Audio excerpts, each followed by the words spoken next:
Hello everyone, Jay Swaminarayan, Principles of Management, Semester 5. The subject code is 3151103, Semester 5.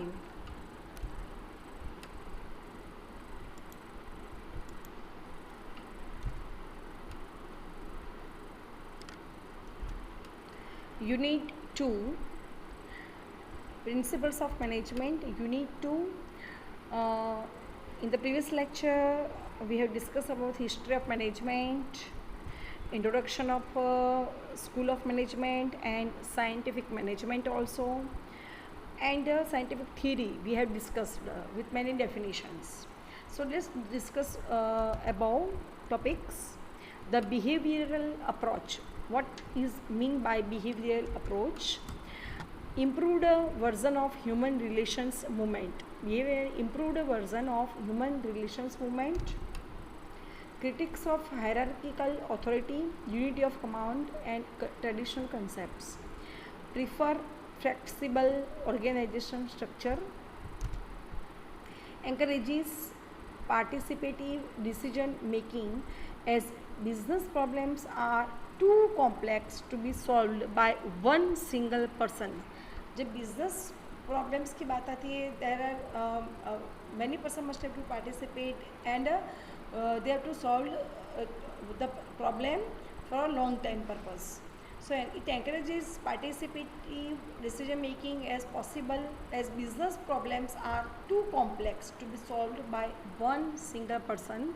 So one single is not able to solve the problem. Encourages self-direction and control instead of imposed control. Democratic यानी participative and autocratic leadership.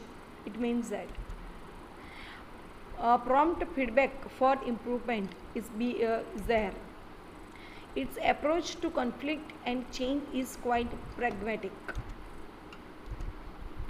The system approach. The application of systems theory to management has made it easier for managers to see the organization as an entity of interrelated parts that is inextricably intertwined with the outside world. It also has helped to integrate the contributions of the schools that dominated early management thought.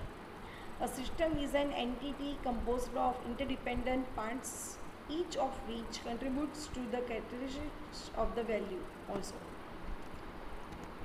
Systems approach. Key concepts. A system is a set of interdependent parts like task, people, structure and technology. Central to the systems approach is the concept of holism.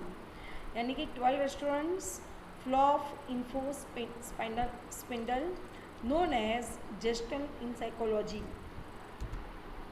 In designing organized structure and degree of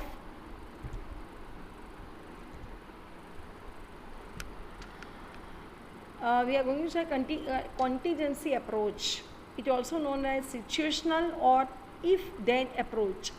According to this approach, management principles and concepts of various schools have no general and universal applicability under all conditions.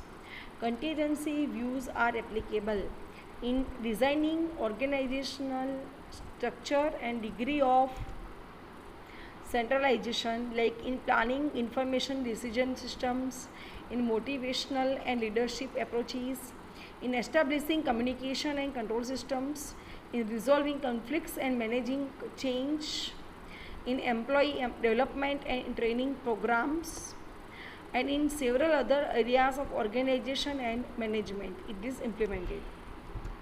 Thank you very much, dear all.